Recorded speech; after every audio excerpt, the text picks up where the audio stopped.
দেশকে অস্থিতিশীল করার ষড়যন্ত্র থেমে নেই। দেশবাসীকে ঐক্যবদ্ধ থেকে সব ষড়যন্ত্র প্রতিহত করার আহ্বান জানিয়েছেন বিএনপি সহ আন্তর্জাতিক বিষয়ক সম্পাদক ব্যারিস্টার রুমিন ফারহানা।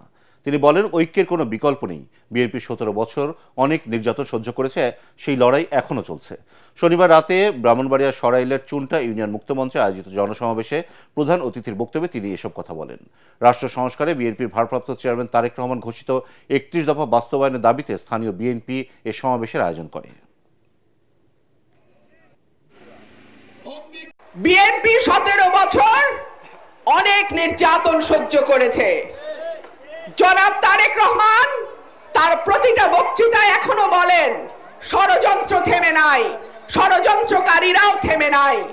সুতরাং তাদেরকে প্রতিহত করতে আমাদের ঐক্যবদ্ধ থাকতে হবে, একসাথে লড়াই করতে হবে এবং ইনশাআল্লাহ আগামী নির্বাচন যাতে নিরপেক্ষ, সুষ্ঠু এবং মানুষের অংশগ্রহণমূলক হয় সেইটা নিশ্চিত করবার দায়িত্ব আমার।